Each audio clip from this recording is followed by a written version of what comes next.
सर्वमंगल मंगल वरेण्यं वरदं शुभं नमो नारायणं नमस्कृत्य सर्वकर्मणि कारे नमो शंखचक्रं धरं विष्णु द्विभुज पीत वाससं शरद्धरे नमो माधव नमो माधव नमो माधव।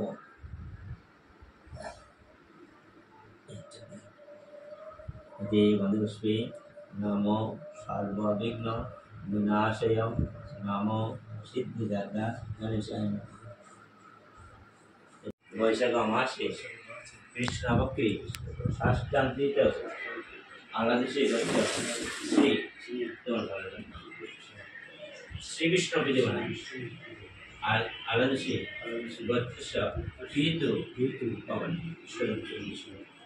मरण औषच काल औषच खंडन अवनाट्य आलादिशे गोत्रस्य यतस्य पीतु ईश्वर सुदन्द्र साहा अक्षय सर्ग प्राप्तिगुण एता सिद्धन्न वज्रदान द्वितीय षण्मासिक मल मासिक दानं तुभ्यं सदा মানে 12 মাসে 14 বারে দেওয়া হলো আবার থেকে আমাদের বিষ্ণুরম রাজসদম বৈশাখ মাসে কৃষ্ণপক্ষে ষষ্ঠান্তিত আলাদশে গোত্র শ্রী एता श्रीविष्णु विधिगुण आलादशे गोत्रस्य गीतु ईश्वर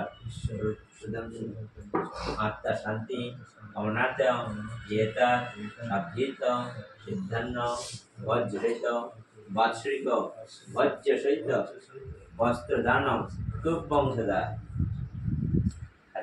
एता देवता वस्त्र यदि केउ गुरु पढ़ाর পর সত্যি ভগবদ্গীতার মহান করা ব্যাখ্যা হয়তো যথার্থ অর্থ ভুলতে পারেন তবে তিনি সমস্ত বৈদিক জ্ঞান এবং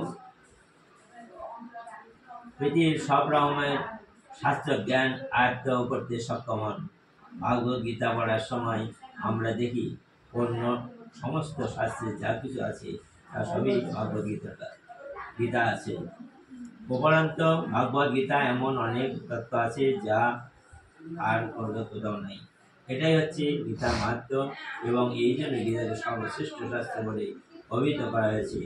গীতার চেয়ে পরম তত্ত্ব দর্শনীয়, কারণ পরমেশ্বর ভগবান শ্রীকৃষ্ণ নিজে এই জ্ঞান দান করেছেন। মহাভারতের বর্ণিত ধৃতরাষ্ট্র সঞ্জয়ের আলোচনার বিষয়বস্তু হচ্ছেন ভগবত গীতার তত্ত্ব ও তত্ত্ব দর্শনের মূল উপাদান। এখানে আমরা জানতে পারি যে এই মহৎ তত্ত্ব দর্শন প্রকাশিত হয়েছে কুরুক্ষেত্রের রণাঙ্গনে, যা সুচিত্র বৈদিক সভ্যতার সময় থেকে পবিত্র তীর্থস্থান রূপে বিখ্যাত। ভগবান যখন মানুষের উদ্ধারের জন্য এই পৃথিবীতে অবতরণ করেছেন, তখন এই পৃথিবীতে তীর্থস্থানে নিজের পরম তত্ত্ব সম্বন্ধে গীতা দান করেন। ধর্মক্ষেত্রে সম্পর্কটি তাৎপর্যের কারণ কুরুক্ষেত্রের যুদ্ধক্ষেত্রে ভগবান শ্রীকৃষ্ণ অর্জুনের তথা পাণ্ডবদের পক্ষে ছিলেন। দুর্যোধন আদি কৌরবদের পিতা ধৃতরাষ্ট্রের তার পুত্রের বিজয় সম্ভাবনা সম্বন্ধ অত্যন্ত সিদ্ধ হয়ে পড়েছিলেন।